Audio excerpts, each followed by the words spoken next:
Bismillahirrahmanirrahim. Dear student, Assalamu alaikum. I am Professor Sumaira Yunus. I will teach you history 8th class. कैसे हैं बेटा आप लोग? I hope आप सब लोग ठीक होंगे और अल्लाह आप सब लोग को अपनी हिफ्ज़ व मान में रखें। अब हम अपने लेक्चर की तरफ आ जाते हैं। लेक्चर नंबर हमारा 2 होगा, geography consolidation of British rule, chapter का नेम है। और इसमें हमने आपको पता है कि जैसे कि लास्ट लेक्चर हमारा था और उससे रिलेटेड मैंने आपको लॉन्ग क्वेश्चन नंबर 1 भी दिया था। उसमें हमने establishment of East India company in detail discuss किया था और उस तमाम टॉपिक से रिलेटेड जो है वो तमाम चीज़ें मैंने आपको बता दी थी कि ईस्ट इंडिया कंपनी कैसे यहाँ पे आई, किस तरह से उसने ट्रेड की गर्ज से आई और फिर किस तरह उसने अपने यहाँ पे हुकूमत बनाई और इससे रिलेटेड जो भी उसके अराइवल के बारे में जो भी एस्पेक्ट्स थे वो सारे हम लोग डिस्कस कर चुके हैं। आज जो है वो ईस्ट इंडिया कंपनी जो है उसका डिसोल्यूशन पढ़ेंगे और उसके अलावा dissolution of East India company and establishment of British rule. ठीक है कि ईस्ट इंडिया पहले एक कंपनी जो थी वो यहाँ पे रूल करी थी, ब्रिटिशर की एक कंपनी जो कि ईस्ट इंडिया कंपनी के नाम से जानी जाती थी, वो यहाँ पे रूल कर रही थी।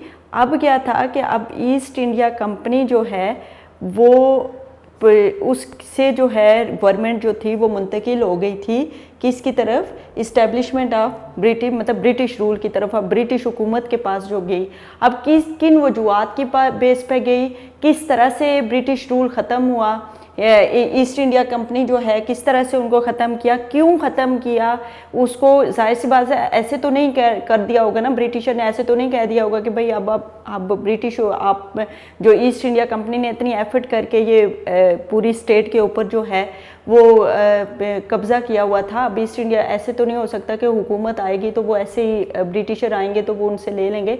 वो कोई ना कोई उनके ऊपर एलिगेशन लगा के उन्होंने उससे दूर करना था और फिर खुद हुकूमत में आना था। तो किस वजह से किया, ये तमाम चीज़ें जो हैं हम इन डिटेल इस टॉपिक में डिस्कस करने वाले हैं।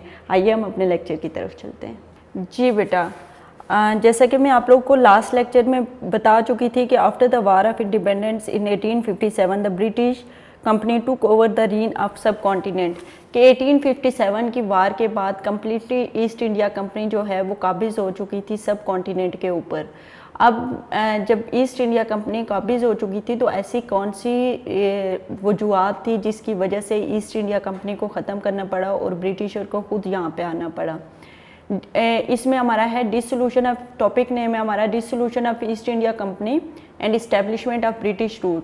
इसमें जो सबसे पहले हम डिस्कस करने जा रहे हैं वो जो आपकी बुक में जो है वो तो सबसे पहले ये था कि एक्ट ऑफ 1857, 1858 हम डिस्कस किया और 1858 के एक्ट में जो है वो डिस्कस किया हुआ है सबसे पहले आपकी जो है बेनिफिशरीज ऑफ इंडियंस के जो 1858 के एक्ट में ब्रिटिशर की तरफ से इंडियंस को जो बेनिफिशरीज मिली हैं, जो बेनिफिट्स मिले हैं एक्ट के तहत, वो आपकी बुक में पहले डिस्कस हुए हैं और उनकी जो गवर्नमेंट का स्ट्रक्चर है वो जो है वो बाद में डिस्कस हुआ है। Administrative structure of British in Indo पाक वो बाद में डिस्कस हुआ है, लेकिन हम इधर जो है वो सबसे पहले तो डिस्कस करने वाले हैं। सबसे पहले जो करेंगे वो करेंगे कि रीज़न क्या थी जिसकी वजह से डिसोल्यूशन करना पड़ा ईस्ट इंडिया कंपनी को। सेकंड जो है वो हम डिस्कस करेंगे जो आपका एडमिनिस्ट्रेटिव स्ट्रक्चर था 1858 एक्ट में ब्रिटिशर का, उसको डिस्कस करना है। और थर्ड जो पार्ट हमने डिस्कस करना है जो एक्ट ऑफ 1858 जिसको government of India act of 1858, उसके तहत जो इंडियंस को बेनिफिट्स दिए गए वो तीसरे पार्ट में हमने डिस्कस करने हैं। पहले पार्ट में हमने क्या करना है, dissolution of East India company, east India company को क्यों ख़त्म किया गया। तो अब हम इसके बारे में करने वाले हैं कि revolt of 1857, first war of independence और द स्पाई म्यूटनी। ओके, इसमें है कि ये इस लाइन को अब मैं डिस्क्राइब करने वाली हूँ कि revolt of 1857, first war of independence और द स्पाई म्यूटनी, कि ऐसी क्या वजूहात हुई थी कि 1857, आपको पता है 1857 से पहले ही ब्रिटिशर जो है वो तकरीबन ये ईस्ट इंडिया कंपनी जो है आहिस्ता आहिस्ता करके तकरीबन तमाम सब कॉन्टिनेंट पे उन्होंने अपनी गवर्नमेंट जो है कायम कर ली थी। लेकिन एक बहुत बड़ी रिवोल्ट हुई थी जो 1857 में, आपको पता है, जिसको इंडिपेंडेंस वार भी बोला जाता है। ये जंग आज़ादी और ये रिवोल्ट वार ऐसी क्या वजूहत थी कि इसकी ज़रूरत जो है वो महसूस हुई। तो रिवोल्ट ऑफ 1857 जो हुई है वो बेसिकली इस वजह से हुई है कि जो इंडियंस थे वो पूरी तरह से ईस्ट इंडिया कंपनी से डिससेटिस्फाइड थे, वो उनसे खुश नहीं थे। ईस्ट इंडिया कंपनी से वो खुश क्यों नहीं थे? ईस्ट इंडिया कंपनी से कोई एक तरह के लोग नहीं थे जो इंडियंस, ना तो इंडियंस आम पीपल उससे खुश थे, ना तो वहाँ के स्टेट के जो राजा महाराजा थे वो ईस्ट इंडिया कंपनी से खुश थे, ना तो किसी और जो आपकी ट्रेडर थे, जो लोकल ट्रेडर थे ईस्ट इंडियंस, ना तो वो ईस्ट इंडिया कंपनी से खुश थे। मीन के कोई भी, ना तो आर्मी फोर्सेस जो थी वो खुश थी ईस्ट इंडिया कंपनी से। कोई भी बंदा इंडियंस में ईस्ट इंडिया कंपनी से खुश नहीं था। खुश ना होने की सबसे मेन वजह क्या थी कि ईस्ट इंडिया कंपनी इंडियंस में आपको पता था मुस्लिम भी थे, वहाँ पे हिंदू भी थे, और आप लोगों को पता है मुसलमान, हिंदू और सिख जो भी वहाँ पे नेशन रहती थी वो अपने मज़हब के साथ, अपने रिलीजन के साथ कितनी ज़्यादा इमोशनली अटैच है। और जब भी उनके जब भी उनके रिलीजन में किसी किस्म की कोई चेंजिंग करने का सोचता है तो उस टाइम ना तो मुस्लिम्स जो हैं वो बेयर कर सकते हैं, ना तो बर्दाश्त कर सकते हैं, ना तो इंडियंस जो हिंदू कम्युनिटी है वो बर्दाश्त कर सकती है अपनी रिलीजन में किसी किस्म की चेंजिंग, और ना ही सिख कम्युनिटी जो मेजर वहाँ पे कम्युनिटीज़ थी वो कभी भी अपने रिलीजन में किसी भी किस्म के चेंज को नहीं बर्दाश्त कर सकती। अब जो ब्रिटिशर थे वो क्या कर रहे थे, जो ईस्ट इंडियन कंपनी के लोग थे वो क्या कर रहे थे, वो डायरेक्ट उनके रिलीजन मैटर में जो है वो इंटरफेयर कर रहे थे। सबसे पहले वो आर्म फोर्सेस के साथ क्या कर रहे थे, आर्म फोर्सेस आपको पता है इंडियंस जो थे वो अपने मतलब दाढ़ी और मूछ वगैरह और अपने जो उनके हेयर होते थे आर्म फोर्सेस आर्मी के लोगों ने रखे होते थे वो उसके बारे में बड़े कॉन्शियस रहते थे। अब इंडियंस ईस्ट इंडिया कंपनी के लोग क्या करते थे, जो डायरेक्ट जाहिर सी बात है फोर्स जब ईस्ट इंडिया कंपनी यहाँ पे काबिज हो गई थी तो ये तो बात है कि जो तमाम की तमाम आर्म फोर्सेस थी वो जाहिर सी बात है ईस्ट इंडिया कंपनी के अंडर चली गई थी। अब जो वो आर्म फोर्सेस में उन्होंने क्या किया, उनके बाल भी कटवा लिए, उनकी जो दाढ़ी मूछें सारा कुछ उनको शेव करके फिर उनको जो है दूसरे कंट्रीज़ जो है भेजा जाता था। तो हिंदू जो मज़हब था उनका मानना उस टाइम ये होता था कि अगर कोई इस तरह से अपनी स्टेट छोड़ के दूसरी स्टेट समुंदर पार किसी दूसरी स्टेट में चला जाता है तो इट मीन्स कि वो अपने रिलीजन को ही छोड़ देता है। तो उनका मानना उस टाइम, तो ये डायरेक्ट जो ब्रिटिश ईस्ट इंडिया कंपनी थी वो फोर्सेस को दूसरी कंट्रीज़ में भेजती होती थी अपने मतलब दूसरे जो भी उनके एम होते थे उनको फुलफ़िल करने के लिए। सेकंड बात ये है कि उन्होंने हिंदू मज़हब में ये है कि एक औरत जो है उसका अगर हस्बैंड फोत हो जाता है तो वो दोबारा से रीमैरिज नहीं कर सकती, मतलब शादी नहीं कर सकती दोबारा से। तो इन्होंने क्या किया कि इन्होंने एक एक्ट पास करवाया 1784 एक्ट के तहत। उन्होंने क्या किया कि जो विडो थी, जो ये औरत हिंदू औरत थी जिसको दोबारा से शादी करने की इजाज़त नहीं दी जाती थी, उनको शादी करने की इजाज़त दी गई दोबारा। वो इस तरह से और बहुत सारे मैटर्स से उन्होंने मतलब आर्म फोर्सेस को कहते हैं जो बुलेट जो ये राइफल्स वगैरह दी हुई थी और जो उसमें बुलेट फायर में वो कह रहे थे कि जो ये यूज़ होता है गाय और सूअर का जो खाल थी उसके साथ उसका बनता है, जो आपको पता है कि मुस्लिम्स के लिए सूअर का जो गोश्त है वो हराम है, वो उसको हाथ लगाना नहीं वो पसंद नहीं करते। और जो हिंदू है उनके लिए गाय जो है उसको वो आपको पता है पूजा करते हैं। तो वो भी इनके रिलीजन में जो है वो डायरेक्ट इंटरफेरेंस हो गई थी। तो इस तरह के बहुत सारे मैटर्स थे जिसमें ईस्ट इंडिया कंपनी जो है इंटरफेयर कर रही थी और इंडियंस जो थे वो बहुत ज़्यादा डिससेटिस्फाइड और नाखुश थे ईस्ट इंडिया कंपनी से। तो इस वजह से ये जो एक बहुत बड़ी रिवोल्ट हुई थी 1857, जिसको इंडिपेंडेंस वार भी बोला जाता है, जंगे आज़ादी 1857, ये जो है ये हुई थी। और इसी वजह से इसी को बेस बना के ब्रिटिशर ने क्या किया कि इंडियन को, ईस्ट इंडिया कंपनी को डिसक्वालीफाई कर दिया और उसको ईस्ट इंडिया कंपनी को ख़त्म करके इंडियंस ब्रिटिशर जो हैं वो खुद यहाँ पे हुकूमत में आए। तो जब वो हुकूमत में आए तो उससे पहले उन्होंने अपने जो पार्लियामेंट में वहाँ पे एक एक्ट लेके आए, जिसको उन्होंने एक्ट का उस टाइम तो पार्लियामेंट के अंदर एक्ट का नाम दिया था कि act for the good government of India, लेकिन बाद में ऑफिशियली जो नाम दिया गया वो गवर्नमेंट ऑफ इंडिया एक्ट 1858, जो पार्लियामेंट के अंदर उसको नाम दिया गया था वो act for the good government of India. और जो ऑफिशियली इसको नाम दिया गया वो government of India act of 1858। ये अभी मैंने आपको बताया से abolish the East India company, वो बता दिया मैंने कि वो किस वजह से ख़त्म हुई। वो जो इंटरफेरेंस थी उनकी इंडियंस के रिलीजियस मैटर में, उनके सोशल, उनके कल्चर, ट्रेडिशनल जो भी मैटर्स थे इंडियंस में डिफरेंट कम्युनिटीज़ थी, जिनमें 3 बड़ी कम्युनिटीज़ का मैंने आपको बताया, हिंदू थे, मुस्लिम थे और सिख थे। उनके रिलीजियस मैटर में, उनकी सोशल लाइफ में, उनके तमाम जो बाकी मैटर्स थे उनकी ज़िंदगी में, उसमें ईस्ट इंडिया कंपनी के लोग जो थे वो डायरेक्ट इंटरफेरेंस कर रहे थे, जिसकी वजह से उनको वजह बना के ब्रिटिश हुकूमत ने उनको जो है वो डिसक्वालीफाई कर दिया। अब transfer the power of government, territories and revenue to British crown. अब what is the reason of 1857, ये मैंने आपको बता दिया कि Indian were dissatisfied from the East India Company whether it is a common person, soldier of East India Company और the ruler of princely state. East India Company can not handle Indian administration any more. British parliament an act of better government of India, जिसको बाद में पास किया गया अगस्त 1858 में, और इसके बाद डिसोल्यूशन हो गया ईस्ट इंडिया कंपनी का। अच्छा, इसके अलावा जो ये एक्ट ऑफ 1858 है, इसके मुताबिक अबॉलिश द ड्यूल गवर्नमेंट जो है वो ख़त्म कर दी गई, जिसमें कोर्ट ऑफ डायरेक्टर और बोर्ड ऑफ कंट्रोल। अब कोर्ट ऑफ डायरेक्टर का पहले क्या काम होता था? कोर्ट ऑफ डायरेक्टर का काम ये होता था कि वो जो ईस्ट इंडिया कंपनी के कमर्शियल मैटर थे उनको देखता होता था। और जो बोर्ड ऑफ कंट्रोल है उसका क्या फंक्शन होता था? बोर्ड ऑफ कंट्रोल का फंक्शन ये होता था कि जो ईस्ट इंडिया कंपनी के पॉलिटिकल मैटर्स थे उनको बोर्ड ऑफ कंट्रोल के तहत देखा जाता था। अब मैंने आपको बताया कि ब्रिटिशर रूल के बाद 2 ड्यूल गवर्नमेंट सिस्टम यहाँ पे था। ड्यूल गवर्नमेंट सिस्टम में क्या था?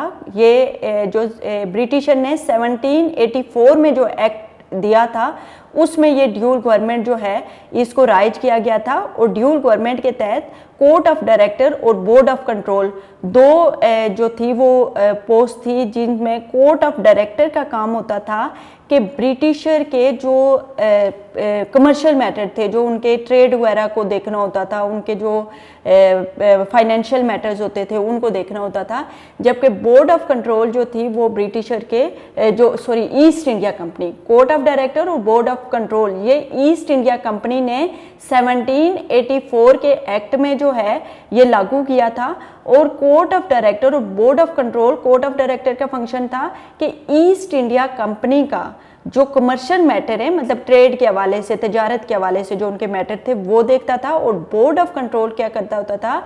ईस्ट इंडिया कंपनी के जो पॉलिटिकल मैटर थे उनको देखता होता था। इसके अलावा according to the act of 1858 the dual government power transfer to the secretary of state. मैंने आपको पहले लेक्चर के स्टार्ट में ही डिस्कस किया था कि आपके लेक्चर में हमने 1858 के एक्ट में जो है वो सबसे पहले हमने बेनिफिशरीज डिस्कस की, जो ऑथर ने बेनिफिशरीज डिस्कस की हुई हैं। जबकि मैं इधर पहले आपको स्ट्रक्चर पढ़ाऊंगी, एडमिनिस्ट्रेटिव स्ट्रक्चर पढ़ाऊंगी, उसके बाद मैं बेनिफिशरीज बताऊंगी आपको। अब ऐसा हुआ था कि 1858 का एक्ट पास किया गया, तो उसमें तो पहले एडमिनिस्ट्रेटिव स्ट्रक्चर बनाया गया। एडमिनिस्ट्रेटिव स्ट्रक्चर के बाद जो है वो हम बेनिफिशरीज की तरफ आएंगे। According to the act of 1858 the dual government power transfer to the secretary of state. अब मैंने आपको बताया था कि ड्यूल गवर्नमेंट पावर, पीछे मैं आपको बता चुकी हूँ कि ड्यूल गवर्नमेंट पावर कौन सी थी? Court of director and board of control. ये अब एक बंदे के पास चली गई जिसको कैबिनेट मिनिस्टर बोला, सेक्रेटरी ऑफ स्टेट बोला जाता है। सेक्रेटरी ऑफ स्टेट क्या कौन होता था और वो किधर काम करता था? Secretary of state British parliament का एक रुकन होता था, एक मेंबर होता था। Secretary of state British parliament का कैबिनेट मिनिस्टर होता था, एक मतलब जैसे आपका वफाकी वजीर होता है, इस तरह से उनका कैबिनेट मिनिस्टर था। और वो कैबिनेट मिनिस्टर वहाँ पे ब्रिटिशर पार्लियामेंट के अंदर बैठ के जो है वो यहाँ के मैटर्स जो है वो देखेगा। किसके थ्रू देखेगा? वो वायसराय ऑफ इंडिया के थ्रू देखेगा। वायसराय ऑफ इंडिया जो है वो यहाँ पे अपने जो काम करेगा इंडिया के अंदर रह के, जबकि secretary of state of India जो है वो इंडिया के अंदर रह के जो है वो इंडिया के तमाम मैटर्स देखेगा। आपको पता है ये जो एक्ट है ये क्वीन ऑफ विक्टोरिया, आपको पता है जो ब्रिटिश रूल जो है वो डायरेक्ट जो है वो क्वीन विक्टोरिया रॉयल फैमिली के अंदर होता है। मतलब जो आपके ब्रिटिश की स्टेट के जो स्टेट हेड जो होते हैं वो रॉयल फैमिली होती है, और उसके बाद गवर्नमेंट हेड जो होते हैं वो प्राइम मिनिस्टर होता है। जो स्टेट हेड होगा वो कौन हो गया? रॉयल फैमिली, जिसमें क्वीन विक्टोरिया जो है, इस एक्ट को क्वीन विक्टोरिया के नाम से जो है मंसूब करके जो है पास किया गया था। तो according to the act of 1858 the dual government power transfer to secretary of state, जिसको कैबिनेट मिनिस्टर बोला जाता था, कैबिनेट मिनिस्टर होता था। और वो कैबिनेट मिनिस्टर ब्रिटिश के अंदर बैठ के ही यहाँ के मैटर देखेगा। और किसके थ्रू देखेगा? उसके अंडर कौन काम करेगा? जो यहाँ की तमाम इंफॉर्मेशन उसको प्रोवाइड करेगा वायसराय ऑफ इंडिया, वो भी वहाँ का कैबिनेट मिनिस्टर ही होगा जो यहाँ पे आके यहाँ के मैटर्स जो है वो देखेगा। उसको बेसिकली वायसराय ऑफ इंडिया को agent of secretary of state of India भी बोला जाता है। अब सेकंड है secretary of state 15 member advisory body help in administration. अब सेक्रेटरी ऑफ स्टेट जो था उसके आगे जो है 15 मेंबर्स जो हैं उसकी जो पूरी कैबिनेट में शामिल होंगे, जो उसकी हेल्प करेंगे, उसके एडमिनिस्ट्रेशन में उसकी हेल्प करेंगे। अब नेक्स्ट जो है वो secretary of state viceroy agent of. अब सेक्रेटरी ऑफ स्टेट ब्रिटिश के अंदर होगा, तो यहाँ इंडिया की तमाम जो इन्फॉर्मेशन है, जो इस यहाँ के जो हालात हैं, जो भी लॉ एंड ऑर्डर सिचुएशन है, जो तमाम पॉलिटिकल सिचुएशन है, उसके बारे में सेक्रेटरी ऑफ स्टेट को कौन बताएगा? तो viceroy of India. Viceroy of India जो है वो इंडिया के अंदर रहेगा और इंडिया के तमाम मैटर्स को देखेगा, और इंडिया के तमाम मैटर्स को जो है जो उसकी इंफॉर्मेशन किसको प्रोवाइड करेगा? वो सेक्रेटरी ऑफ स्टेट को। और वायसराय ऑफ इंडिया को agent of secretary of state भी बोला जाता है। नेक्स्ट है क्वीन प्रोक्लेमेशन के इसके फीचर्स मेन क्या हैं कि बेनिफिट्स इंडियंस को इससे क्या क्या बेनिफिट्स दिए जाएंगे इस एक्ट से 1858। मैंने आपको पहले भी बताया था कि कौन कौन से ऐसे बेनिफिट हैं। मैंने पहले आपको बॉडी स्ट्रक्चर जो एडमिनिस्ट्रेटिव स्ट्रक्चर क्या है, एडमिनिस्ट्रेटिव स्ट्रक्चर में head state of the head कौन होगा? Queen Victoria. उसके बाद पॉलिटिकल जो इनका जो गवर्नमेंट जो हेड होगा वो कौन होगा? British prime minister government head होगा। फिर secretary of state of India जो है वो ब्रिटिश प्राइम मिनिस्टर को जवाबदेह होगा। फिर वायसराय ऑफ इंडिया जो जवाबदेह होगा वो secretary of state of India को वो जवाबदेह होगा। फिर जो प्रोविंशियल गवर्नर होगा, हर जो आपको पता है इंडियन स्टेट जो इंडियन सब कॉन्टिनेंट जो था वो डिफरेंट स्टेट में डिफरेंट स्टेट थी, और हर स्टेट का एक अपना गवर्नर होता था, प्रोविंशियल गवर्नर। जैसे बंगाल का अपना था, पंजाब का अपना था, इसके अलावा यूपी, सीपी, बिहार, इनके तमाम के अलग अलग गवर्नर थे। अब हर जगह का, हर प्रोविंस का जो गवर्नर होगा वो वायसराय ऑफ इंडिया को जवाबदेह होगा। और ऑफिसर्स ऑफ सिविल जो प्रोविंशियल गवर्नर को कौन जवाबदेह होगा? जो आपको पता है bureaucrats, officers of civil services जो आपके ब्यूरोक्रेट्स होते हैं वो डेफिनेटली वो प्रोविंशियल गवर्नर को जवाबदेह होंगे। Provincial governor viceroy of India को जवाबदेह होगा। Viceroy of India secretary of state of India को जवाबदेह होगा। Secretary of state of India जवाबदेह होगा ब्रिटिश प्राइम मिनिस्टर को, और British prime minister queen Victoria को। अब इसमें इस एक्ट में हमने उसका एडमिनिस्ट्रेटिव स्ट्रक्चर तो बता दिया कि एडमिनिस्ट्रेटिव स्ट्रक्चर की कौन कौन लोग जो हैं यहाँ पे हुकूमत करेंगे। अब ब्रिटिश का किस तरह की जो है वो जो गवर्नमेंट बॉडी होगी वो किस तरह की होगी, वो तमाम हम लोगों ने डिस्कस कर लिया। अब हमने कहा कि चलें 1858 का एक्ट आ गया, लेकिन 1858 के एक्ट में जो सेटिस्फाई करना था बेसिकली इंडियंस को, जिनके ऊपर हुकूमत करनी थी, उनको किस तरह से सेटिस्फाई करना था, उनको ऐसी कौन से बेनिफिट्स देने थे जिनसे वो ब्रिटिश हुकूमत को जो है वो एक्सेप्ट करेंगे और उन्हें ईस्ट इंडिया कंपनी के जाने का बेनिफिट मिलेगा, जो फ़ायदा होगा, और ईस्ट इंडिया कंपनी के जाने से वो खुश होंगे और ब्रिटिश हुकूमत के, ब्रिटिश रूल के, ब्रिटिश हुकूमत के आने से वो यहाँ पे खुश होंगे। तो ये ऐसे कौन सी चीज़ें थी? तो इसमें सबसे पहले ये है कि जब ये एक्ट आया जो कि government act of 1858, Indian act of 1858 जब पास हुआ तो उसके बाद इंडियंस के पास लाया गया। इंडियंस के जो स्टेट्स के जो थे राजा महाराजा, उनको बुलाया गया। प्रिंस स्टेट के जो रूलर थे उनको बुलाया गया। इसके अलावा डिफरेंट मेजर जो पॉलिटिकल पार्टीज़ के हेड थे उनको बुलाया गया। उन तमाम लोगों को बुला के, जो वहाँ पे डिफरेंट कम्युनिटीज़ को जो रिप्रेजेंट कर रहे थे, उनको बुला के ये एक्ट पेश किया गया और उसमें इंडियंस को बताया गया कि इस एक्ट के तहत इंडियंस को कौन कौन से जो फ़ायदे हैं वो मिलेंगे। सबसे पहले तो उन्होंने कहा था कि स्टॉप टू डॉक्टोरिन ऑफ लैब्स, मतलब कि अब किसी भी किस्म, अब हर किस्म के जो उनके ऊपर जो जुल्म सितम किया जाता था, हर किस्म का वो ख़त्म कर दिया जाएगा। किसी भी किस्म से उनको ज़बरदस्ती नहीं की जाएगी कि कोई भी उनके ऊपर, उनके जो सोशल लाइफ है, उनकी सोशल लाइफ में चाहे रिलीजियस मैटर है, चाहे उनके ट्रेडिशन के हवाले से कुछ है, कल्चर मैटर है, उनमें ब्रिटिश गवर्नमेंट जो है वो उसमें इंटरफेयर नहीं करेगी। सेकंड है एनेक्सेशन स्टॉप्ड। उन्होंने सेकंड में बोला कि अब कोई भी स्टेट जो है उस पर, मतलब 1858 के एक्ट के तहत जो प्रिंसली स्टेट थी उनको इंडिपेंडेंट, जैसे वो पहले इंडिपेंडेंट थी उसी तरह से उनको इंडिपेंडेंट ही छोड़ा गया। उन पर किसी किस्म का के जो वहाँ का रूलर होगा वही स्टेट का हेड होगा, और अब किसी भी स्टेट पे जो है वो ज़बरदस्ती कब्जा नहीं किया जाएगा जैसे पहले किया जाता था। No discrimination, only qualification. उन्होंने कहा कि अब किसी को भी रंग, नस्ल या ज़ात पात की बेस पे जॉब्स नहीं दी जाएंगी, ओनली क्वालिफिकेशन। जो टैलेंटेड होगा, मेरिट बेस पे जो पूरा उतरेगा उसी को, क्वालिफाइड भी होगा और मेरिट बेस पे भी पूरा उतरेगा, बस उसी को जो है वो जॉब्स मिलेंगी या उसको आगे फर्दर कहीं भी पोस्ट को, किसी बड़ी पोस्ट की तरफ मूव करना होगा तो ओनली क्वालिफिकेशन की बेस पे होगा।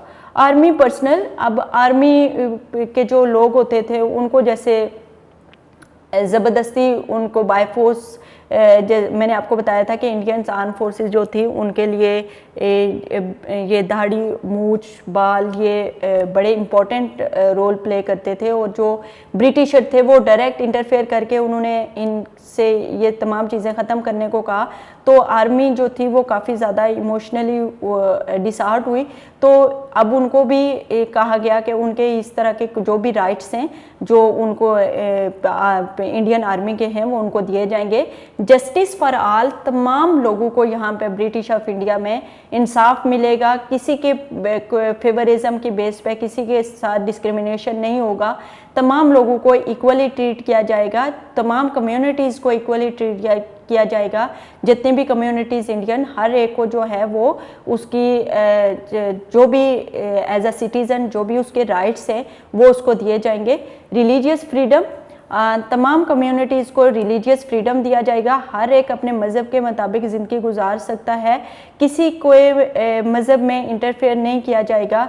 किसी के, जैसे मैंने आपको बताया था कि किस तरह से ईस्ट इंडिया कंपनी ने जो है इंटरफेयर किया था और बहुत इमोशनली इंडियंस जो थे वो डिसहार्ट हुए थे, तो उन्होंने कहा कि अब किसी भी कम्युनिटी के रिलीजियस मैटर में जो है वो इंटरफेयर नहीं किया जाएगा।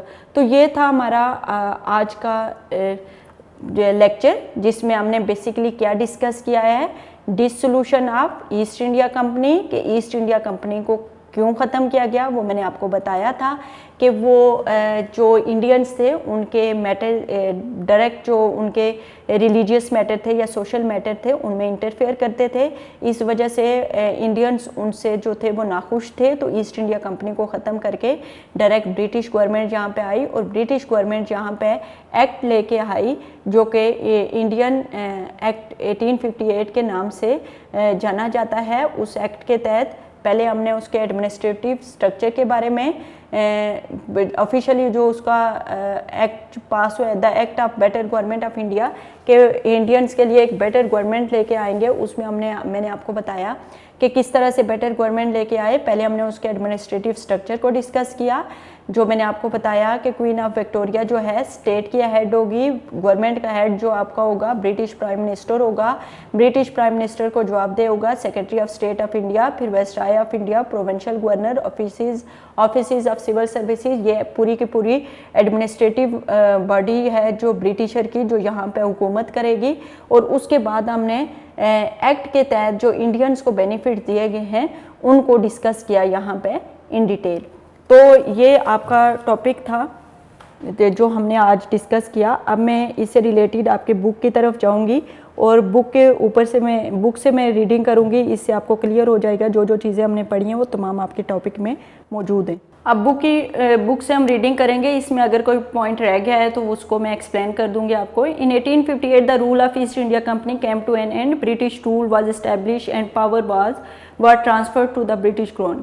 The British government ruled India for 90 years. अच्छा, ब्रिटिश गवर्नमेंट जो ऑलमोस्ट यहाँ पे हुकूमत करती रही है वो 90 साल करती रही है। British viceroy was appointed in India who used to exercise all power। जो आपको पहले मैंने बताया था कि पहले जो थी वो हुकूमत थी वो डिवाइड हुई थी डिफरेंट, पहले गवर्नर जनरल, और उसमें अब जो है तमाम जो अथॉरिटीज़ थी वो वायसराय ऑफ ब्रिटिशर को जो है वो मिली थी। N act of 1858 was passed under which lord Canning was appointed first viceroy of India. अच्छा, 1858 के एक्ट के तहत लॉर्ड कैनिंग जो था वो वहाँ पे फर्स्ट वायसराय जो इंडिया का बना। मैंने आपको बताया था वायसराय जो था वो सेक्रेटरी ऑफ स्टेट को जो था वो जवाबदेह था।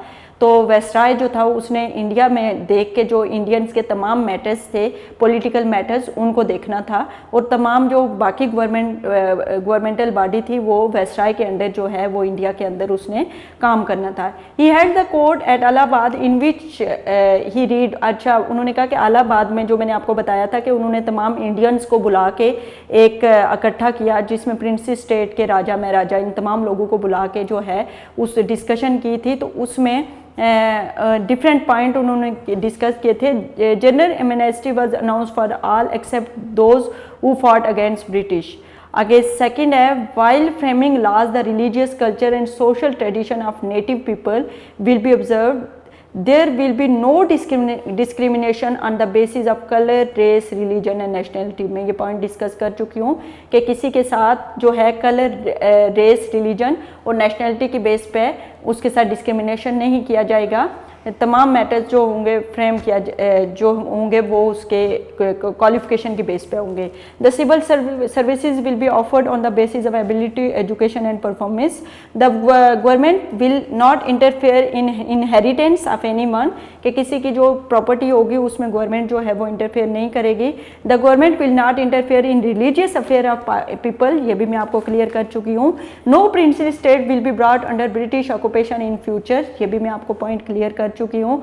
अब administrative structure of British in सब कॉन्टिनेंट, ये तमाम भी मैंने आपको डिस्कस कर दिए कि under act of 1858 viceroy was empowered to appoint the governor of province after the consultation of queen and British prime minister। उसके बाद secretary of state of India was created and all power of subcontinent were vested to him। The secretary of state for India was member of British Parliament। इसके बाद the secretary of state for India was assisted by the civil services and other staff in subcontinent। The council of India comprising 15 member are constituted. ये भी मैं तमाम चीज़ें आप लोगों को डिस्कस कर चुकी हूँ। ठीक है, ये हमारा टॉपिक था, इसमें कोई भी ऐसी चीज़ नहीं है जो हमने डिस्कस ना की हो लेक्चर में। आई होप कि आप लोगों को बहुत अच्छी तरह से समझ आ गया होगा। अब जो है हम अपने डायरी की तरफ जाते हैं। आपको मैंने पहले भी डायरी दी थी, जो हमारी लास्ट डायरी थी उसमें हमारी लास्ट हेडिंग जो है वो रह गई थी, dissolution of East India company and establishment of British rule. वो अब ये आपका क्वेश्चन कंप्लीट हो गया है। तो आपने क्वेश्चन नंबर 1 जो है वो अच्छी तरह से याद करना है। याद करके इसको 2 और 3 टाइम लिख ले ताकि ये फिर आपको भूले ना। तो ये कर लेना है कंप्लीट क्वेश्चन नंबर 1। उसके अलावा आपने MCQs 1 to 10 जो हैं 1 to 5 MCQs कर लें, इसको अच्छी तरह से प्रिपेयर कर लें। MCQs 1 to 5 short question answer 1 to 5। तो ये आपका डायरी वर्क होगा जिसमें आपके MCQs होंगे वो 1 to 5, short question answer 1 to 5 और लॉन्ग क्वेश्चन आपका जो होगा वो लॉन्ग क्वेश्चन नंबर 1 जो होगा वो आप लोगों ने अच्छी तरह से प्रिपेयर करना है, उसको आप अच्छी तरह से लिख के याद करना है। आई होप आप लोगों को आज का लेक्चर समझ आ गया होगा और आप बहुत अच्छी तरह से प्रिपेयर करेंगे। Stay safe, stay home. Thank you. अल्लाह हाफिज़।